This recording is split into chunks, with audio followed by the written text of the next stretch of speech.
Hello, അപ്പോൾ ഒരു stitching video ആയാലോ? അപ്പോൾ ഞാനിന്ന് തയ്ക്കാൻ പോണത് ഒരു 3 പീസ് ടോപ്പാണ് കേട്ടോ. അതിന് വേണ്ടി ഫസ്റ്റ് ലെങ്ത്ത് മെഷർ ചെയ്തു.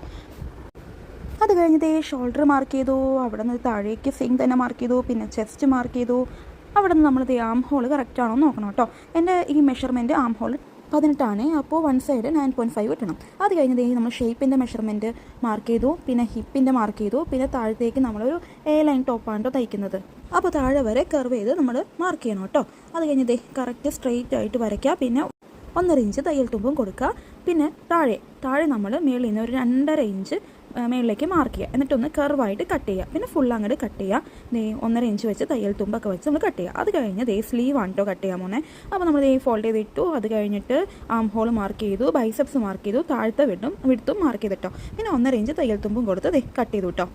ഇത് 3 പീസ് ടോപ്പ് ആയതുകൊണ്ട് ആദ്യം നമ്മൾ ബാക്ക് പീസ് മാത്രം ആട്ടോ കട്ട് ചെയ്തത്. ഇനി ഫ്രണ്ട് പീസ് കട്ട് ചെയ്യാനായിട്ട് ആദ്യം നമ്മുടെ ബ്രസ്റ്റ് വൈഡ് എത്രയുണ്ടെന്ന് നോക്കിയിട്ട് /2 ചെയ്ത് അതിന് +1 ഇഞ്ച് കൂടി ചെയ്തിട്ട് നമ്മൾ ഇതുപോലെ മാർക്ക് ചെയ്യണം കേട്ടോ. എന്നിട്ട് താഴെ വരുമ്പോൾ ലൈൻ ആയതുകൊണ്ട് നല്ല വീതി ഉണ്ടാവില്ല. അപ്പോൾ താഴെ ഒരു 9 ഇഞ്ച് വീതിയെങ്കിലും കൊടുക്കണം. മേളിൽ നമ്മൾ ബ്രസ്റ്റ് വൈഡ് /2 +1 ഇഞ്ചാണ് കേട്ടോ. അങ്ങനെ നമ്മൾ വെച്ചിട്ട് പിന്നെ ബാക്ക് പീസ് വെച്ച് ഓവർലാപ്പ് ചെയ്തിട്ട് വേണം നമ്മൾ ഫ്രണ്ട് പീസ് കട്ട് ചെയ്യാൻ. അത് കഴിഞ്ഞ് നമ്മൾ ബാക്കിൽ സ്റ്റിഫ് പറ്റിയിട്ടോ. ബാക്കിൽ കഴുത്ത് റൗണ്ട് ആണ് കേട്ടോ. ഫ്രണ്ടിലാണെങ്കിൽ റൗണ്ട് പോലെ വന്നിട്ട് ഒരു വി കട്ടാണ് കേട്ടോ ചെയ്യുന്നത്. അങ്ങനെ നമ്മൾ രണ്ടും കൂടി കട്ട് ചെയ്തു. അത് കഴിഞ്ഞ് ഓരോന്നും നമ്മൾ ഒരു തുണിയിൽ സൈഡ് അടിച്ചു കേട്ടോ. രണ്ടെണ്ണത്തിൻ്റെയും ഇതുപോലെ സൈഡ് അടിച്ചു. അത് കഴിഞ്ഞ് നമ്മൾ ചെയ്യുന്നത് എന്താണെന്ന് വെച്ച് കഴിഞ്ഞാൽ 3 പീസ് നമുക്ക് ജോയിൻ ചെയ്യണമല്ലോ. അപ്പോൾ ഒരു 1/2 ഇഞ്ച് വീതിയിൽ നമ്മൾ സ്റ്റിച്ച് ചെയ്യണം. അങ്ങനെ താഴെ വരെ നമ്മൾ സ്റ്റിച്ച് ചെയ്യാൻ കേട്ടോ. അതാണ് കേട്ടോ 3 പീസ്.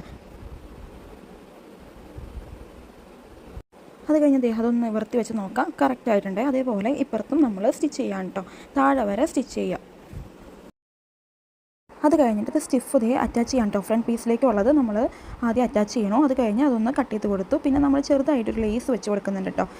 ചെറിയൊരു 1/2 ഇഞ്ച് വെടുത്തിലുള്ള ലേസാണ്. അതൊരു സ്ക്വയർ പോലെയാണ് വെച്ച് കൊടുക്കുന്നത്. അത് കഴിഞ്ഞ് നമ്മൾ ബാക്കിലും റൗണ്ട് കഴുത്ത് സ്റ്റിച്ച് ചെയ്ത് വെച്ചു കേട്ടോ. എന്നിട്ട് ജസ്റ്റ് ടക്ക് ഇട്ട് കൊടുത്തു. പിന്നെ രണ്ടും കൂടി ജോയിൻ ചെയ്തു. ഫ്രണ്ടും ബാക്കും ജോയിൻ ചെയ്തു. അത് കഴിഞ്ഞ് സ്ലീവും കൂടി നമ്മൾ പിടിപ്പിച്ചു. സ്ലീവിലും ചെറുതായിട്ട് ലേസ് വെച്ച് കൊടുത്തിട്ടുണ്ട് കേട്ടോ. 2 കൈയും അതേപോലെ അറ്റാച്ച് ചെയ്തു. അത് കഴിഞ്ഞ് ഈ സ്ലീവ് ബോഡിയിലേക്ക് അറ്റാച്ച് ചെയ്യണേ. 2 സ്ലീവും കറക്റ്റായിട്ട് അറ്റാച്ച് ചെയ്യുക. ഇപ്പോൾ നോർമൽ ടോപ്പ് പോലെ തന്നെയാണ് കേട്ടോ 3 പീസും. അതൊരു ഡിഫറെൻ്റ് എന്ന് വെച്ചാൽ ആ 3 പീസ് നമ്മളിങ്ങനെ കട്ട് ചെയ്തിട്ട് ജോയിൻ ചെയ്യുക. അങ്ങനെ സ്ലീവും അറ്റാച്ച് ചെയ്തു. പിന്നെ 1.5 ഇഞ്ച് തയ്യൽ തുമ്പ് കൊടുത്തിട്ടുണ്ടായിരുന്നല്ലോ, അത് വെച്ചിട്ട് അടിക്കുക. താഴെ ഒന്ന് മടക്കി അടിക്കുക. അപ്പോൾ ഇതാണ് ഫൈനൽ ലുക്ക്. അപ്പോൾ ഇഷ്ടപ്പെട്ടിട്ടുണ്ടെങ്കിൽ ഒന്ന് ലൈക്ക് ചെയ്യണേ. താങ്ക്